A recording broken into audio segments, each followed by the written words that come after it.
Okay, so hi, welcome in. This is a beginner practice. It's the fourth in a series. I've added a fifth that will happen next Tuesday. So I hope you enjoy what is happening. And if you're just tuning in to this series, you'll be fine. Don't worry. So what I wanted to say prior to class getting started. Sorry, I'm trying to make sure everybody's muted. There we go. Okay. But I wanted to say prior to class getting started, which I've completely lost my train of thought now. Okay. Dun da da da. Doesn't matter. All right. So let's get settled. There's this concept of the drop and the ocean. It's a deep philosophical teaching that aligns with the school and the lineage of yoga that I teach. The school that I teach within is the Anusara School of Hatha Yoga. I've been with this school since 1996. And it has morphed and changed, and we've gone through a beautiful evolution, as we all do. In that time, I've managed to experience yoga with yogis all over the world as a student and as a teacher. And it really makes a beautiful difference when you understand that you are not alone, that you're connected to a vast ocean of very conscious, very dynamic, alive, powerful yogis who are tuning into the same concepts. And so the drop is you, the ocean is what we create as this beautiful, connected energy. And beyond that, from the human experience of it, there is a big cosmological experience that we are just one part of something that is bigger than us. And it is this energy, this consciousness that is moving through us and streaming through us in this most profound, esoteric, palpable, if you're paying attention, way of knowing that you're supported by a life force energy. It has chosen out of the vastness of all that is to become a little more condensed and to come into droplet form. Like think of the big sky and it's raining and how you can feel one drop of rain on your cheek or something. And so, it's part of the whole rainstorm. So as we take the practices of yoga and we tune into a vast lineage of yogis who have taken this practice and evolved it, we also know that we're part of something so big that we have to use metaphors like oceans and drops to try to get our mind around what we're moving into.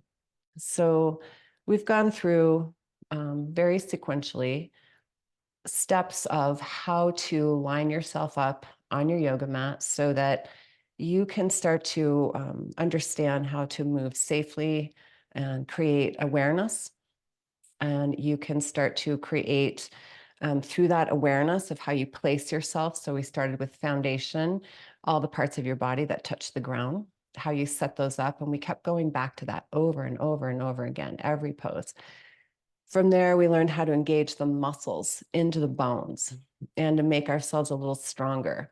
And there's more than one way to do that.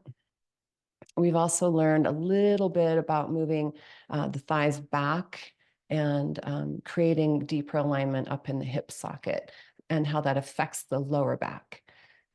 From there, we're going to add on today and keep moving into deeper alignment.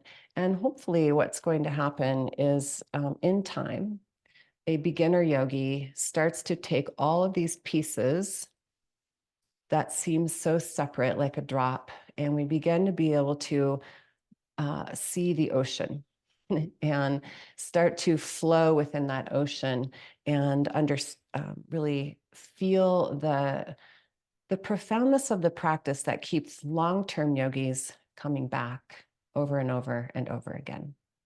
So wherever you are in that continuum, allow yourself to draw hands to heart and trust. You have stepped into a vast, beautiful ocean.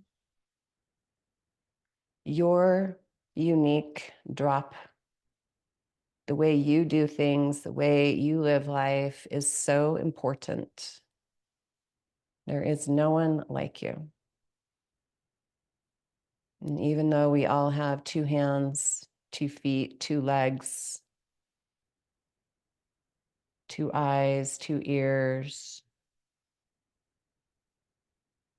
2 nostrils, we share one spine in our human body. And so we come from this perspective of the many wanting to return back to their knowing that we're one. So you feel all 5 fingers on each hand, gently press. All 5 fingers create one hand on each side. Your 2 arms draw into your shoulder socket, and that pulls you deeper and closer as your shoulder blades come onto your back. You start to feel a connection to that singular energy, your spine. And that will root you down into your hips.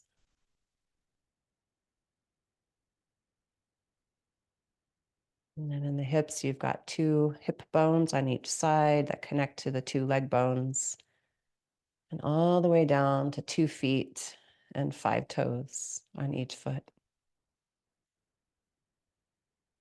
And with that awareness of your physical body, add your breath.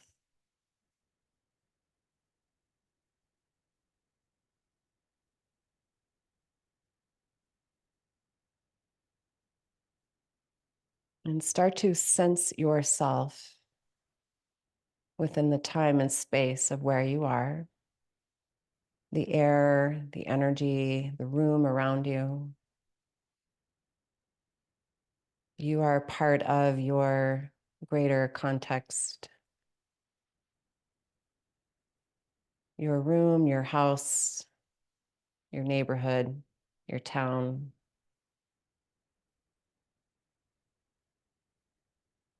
Your city, in the country,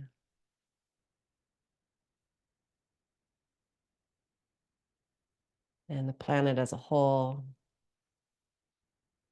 And then that goes even bigger all the way out into the vast universe. And we can keep pulsing, going macro and micro. Feel your hands, your feet, your legs, your arms, your hips, your shoulders, your spine, your breath. And we'll take one Om if it feels acceptable and appropriate for you. And that one Om is a way to remember you're part of something so beautiful, so big. You are a drop in the ocean, and the ocean is holding you in grace. Deep breath in. Big breath out. Inhale. Oh.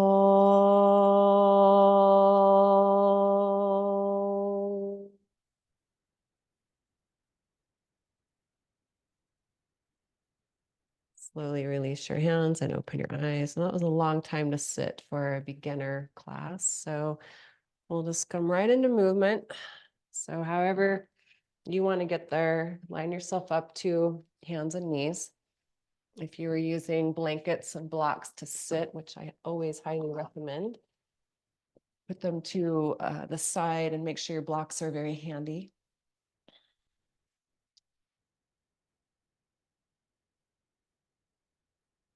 Look down and spread each of your 5 fingers on each hand evenly. So the space between your fingers is even. Let the finger pads push down into the floor. Remember, you're supported by the earth. Feeling the palms of your hands energetically pull the power of the earth up through your arms into your shoulders. And as you lift your navel up, draw your arm bones into your shoulder socket. From there, extend right leg back behind you. And then reset that knee back to where it started. Inhale, left leg. And exhale. Now just see if you can bring your awareness to equal weight on all 3 parts that will remain connected to the earth. So 2 hands, 1 knee, and then the ball of the extended leg. So 3 become 4, and your breath connects you back to singular resource. So not shifting the weight too much, just trying to keep really steady through all the parts that touch the earth as you move the breath and one body part. So we start to create a little bit of connection to how we do what we do. And then from here, both knees down, tuck your toes, lift your knees up, keeping the knees generously bent. That means deeply bent. Push down through your heart into the hands and move your hip creases back. It's called downward dog. Bend the knees a lot and lift your sit bones higher. Sit bones are at the base of your buttocks. Inhale, count of 5 to bring both knees down at the same rate. And push the big toes together, knees wide, lift the navel up and root your buttocks towards your heels. Push through your finger pads and lift your wrists, lift your elbows, lift your armpits. Bow your head to your heart. Keeping the finger pads nice and active, push them down even as you pull the heart forward, all 4s. Tuck your toes. With your next exhalation, lift the knees. With inhale, push the floor down and away, hips way up and back. Keep the knees bent, hips high. And slowly count of 5, bring the knees down. Big toes touch, knees wide. Push through your finger pads, lift your palms. And then take a child's pose where the fingers stay down, the wrists lift, elbows lift, armpits lift. Keep pushing the fingers down. Drag the hands energetically back as you pull the heart forward. Tuck your toes. Arm bones into shoulder socket. Lift your knees. And reach up and back. Keep the knees bent. Equal weight both feet and all 10 toe pads. Each of your 5 toes connecting to the ball of your foot. Now, shift your gaze forward and 1 footprint at a time, step forward as far as you can. And then come all the way to the front of your mat. If you couldn't get there in a forward fold or it didn't feel graceful, just know all things come together in time. Use your blocks. Lift up, put the blocks on their highest height. So using blocks is hard. Blocks have 3 heights, so they're on highest. Take 1 down to medium, and then take that same block down to low. So we'll just get used to, there's low, now go back to medium, and then high. This may seem like a, like a silly thing to point out, but a lot of people don't know. Now make the legs strong and take the one block that's under your right hand and put it between your upper inner thighs. Place that hand on your thigh bone and pull the heart forward. Now take the block that's under your left hand and place it on low between your 2 feet.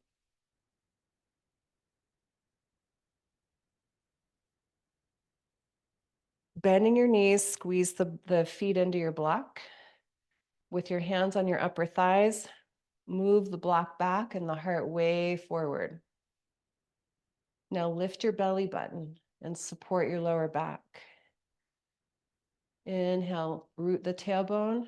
Keep the block between your thighs moving back, and pull the tailbone down, not pushing the hips forward. So thighs stay back. Inhale, reach up. Bend the knees a tiny bit, hold the left wrist and lean to the right. Feel both feet equally drawing into that block to remind you your 2 legs are connected as one powerful base. Inhale, center, and feel your feet, deepen your breath. Push from your hips to your legs as you arc it over to your left. Notice which leg might be squeezing in to the upper thigh block more than the other. My left leg's more powerful than my right leg, so come back to center. Open the arms nice and wide, bend the knees, push the heart forward. Take the block between your upper thighs and bring it down on high. Block between your feet, up on high. Step right leg back, high lunge. Line up the blocks so that your wrists are under your shoulders. There you go. Now turn your back heel down to the floor. So your toes face the long edge of your mat. Bring your left forearm to your thigh, right hand to your hip, and pause for a breath. As if you had that block between your 2 feet, squeeze the space between them. Push your front heel down and back, pull your back arch in and down. Now, pull that front buttocks under and lift your chest. Yeah, deep breath in, open the arms. This is warrior 2. Look at your front knee and make sure it's right over your front ankle. Oh. Left hand to left thigh. Look down at the floor, right at your left toes with your eyes. Spin on the ball of your back foot and square your hips. There you go, both hands to your blocks. Exhale, step forward. Inhale, left leg back. On the exhale, turn your heel to the floor. Right forearm to your thigh, left hand to your hip. Keep your heart forward here. So that will help move your upper left thigh bone back in space towards your heel. Gently squeeze both feet towards the midline between. Keeping your left thigh bone back and your feet strong, pull the right buttocks underneath you to lift your chest and spread your arms. Warrior 2. Deep breath in. Long, fluid breath out. Let your breath remind you that all parts of you are coming together in the here and now. Right hand to your thigh. Look at the floor. Push through the ball of your left foot and lift the inner thigh as you square the hip forward. Hands to the blocks. Step forward. Active feet, squeeze to the midline, upper thigh bones back, lift your navel and pull the heart forward. Firm the glutes and spread your arms wide if you can. If this is too much on your back, keep your hands to your hips. And as you pull the tailbone down, lift up. arms high, and hands to heart. Inhale, reach up. And arms wide, bend the knees, push the heart way forward, hands to your blocks. Yeah. Take the blocks out of the way, and you may need to bend your knees quite a bit to come to the plank pose. And it's easier to spread your feet wider in a plank, maybe as wide as your mat. Good. Come all the way down to your knees. Pull your knees energetically as if that block was between your knees, and hold that energy as you lower. Belly down. Now widen your hands. Come on, spider fingers, fingertips, elbows lift. Draw your tailbone down towards your upper inner thighs and pull the belly button forward as you push your fingers down. Nice. Lift your chest. Strong inner thighs. And lower. Place your hands. With your in-breath, push through hands, knees, and balls of feet. Tuck your toes, hands, knees, and balls of feet. Inhale, lift up. And exhale, downward dog. It's a really wide-legged downward dog. Feet are pretty wide here. I'm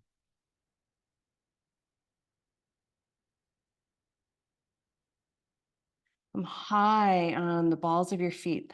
Lift high. Shift your gaze forward. Now see if you can push through both hands as you walk one footprint at a time forward. And if you need to bend your knees because your hamstrings are tight, that's what you have to do. Active feet, steady shins. Use your hands on the upper thighs, push the thighs back. Now look at your outer upper hip, right on the outer upper hip, and your ankle bone on the outside. Try to keep your upper thigh bone moving back in alignment with your outer ankle as you stand up. So don't push the hips forward. Whoop, don't do that. Thighs back. Then zip up your lower belly and pull the tailbone down. There you go. All right, inhale, reach up. Bend your knees. Push the hips back. Heart forward, hands to your blocks. Inhale, side body's long. Step right leg back.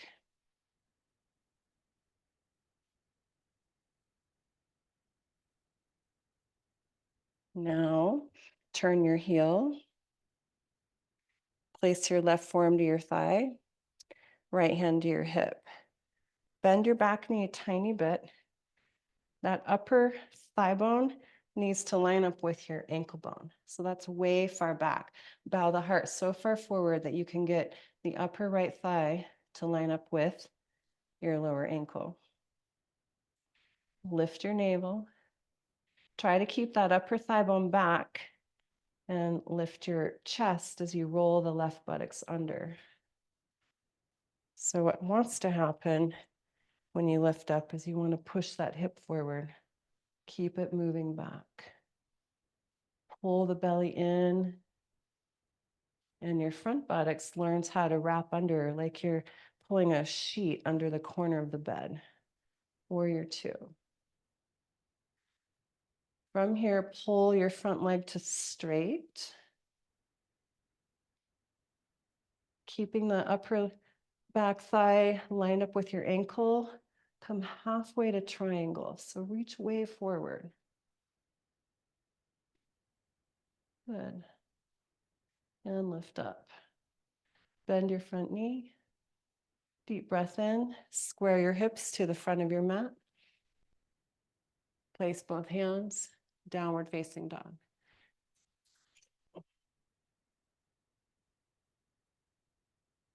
Deep breath.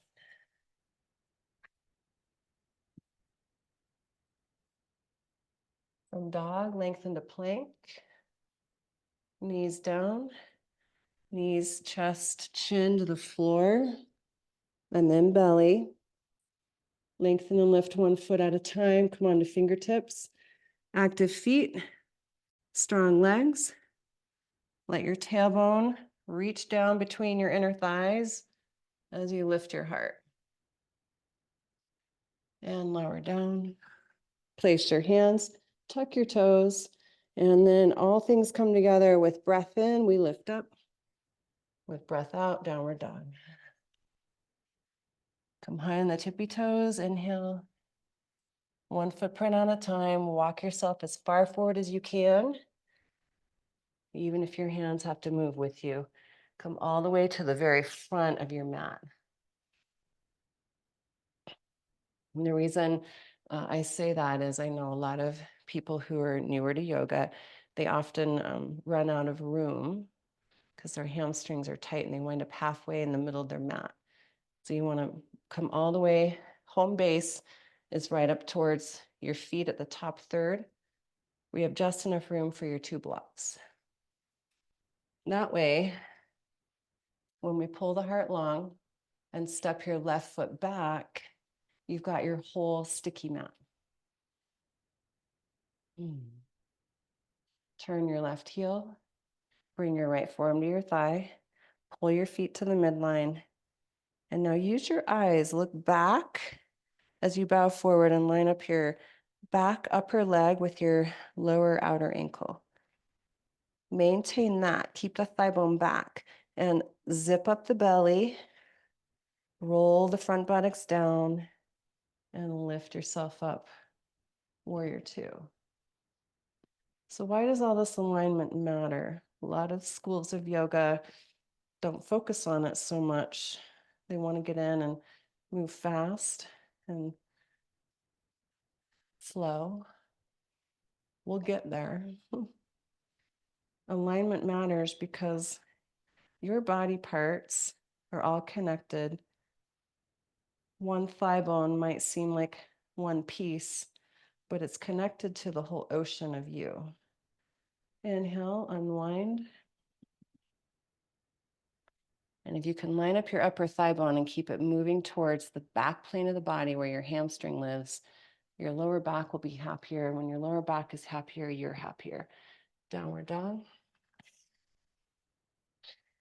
When you're happier, your loved ones are happier. When your household's happier, your community's happier. When your community's happier, you know how that goes. Inhale, lengthen to plank. So we start by breathing into being, lower down, take your time. You can keep your hands by your chest for cobra, but what I care about is can the upper arm bones, the front of your shoulder, lift away from the floor. If that's too hard, widen your hands and come on to fingertips. And lift up. And lower down, tuck your toes. Use your breath in, up. Big toes together, knees wide. Child's pose.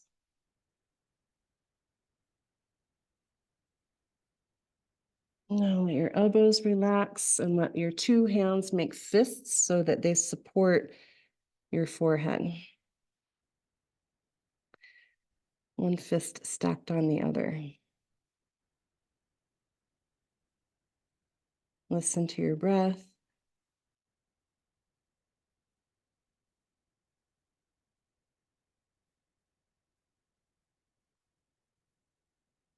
From a teaching perspective, a beginner yoga sequence and a yoga class and a yoga series are the most advanced teaching invitation.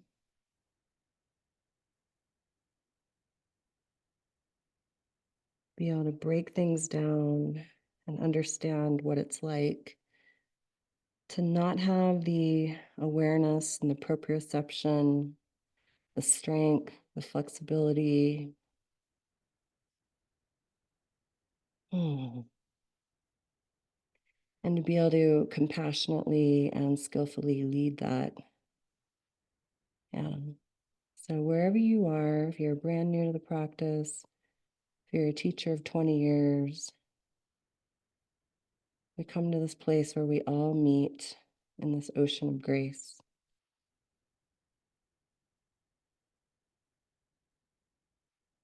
And let's bring your hands down so you can use your fingertips to lift your head up and have a seat.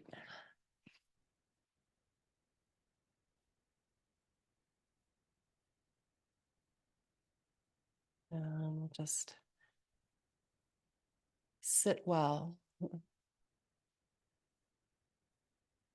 And throughout the series, we've ended each practice with a little bit of instruction on how to sit well rather than doing it at the beginning. So I always say use a blanket, maybe two, put your hips way up and way back.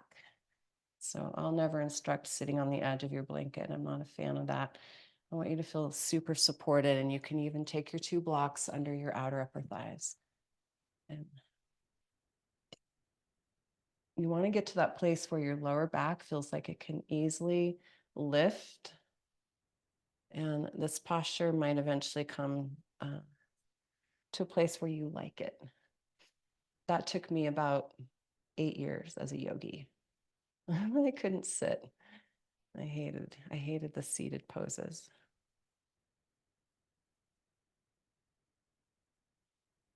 Draw your hands to your heart.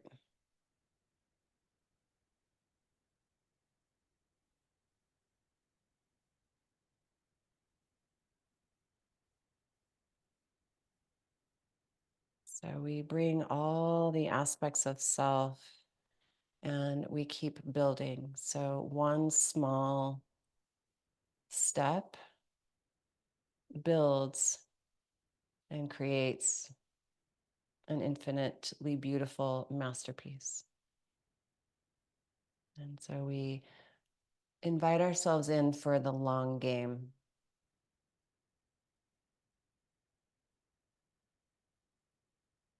To show up for self-mastery one day at a time.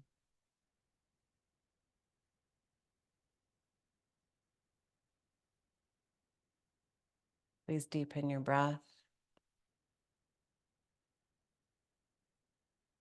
Now, the sound of Om might be foreign. It might be something that you just don't understand and you don't want to do yet. And that's normal. In time, the Om will take on its own meaning for you. And for now, you can think of it as the sound of all things coming together. A deep breath in, big breath out. Inhale.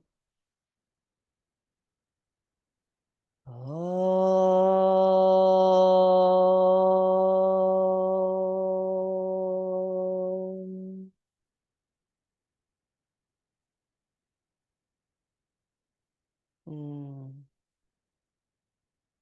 Sharing this ocean of grace with you is my deepest honor. Thank you. Namaste.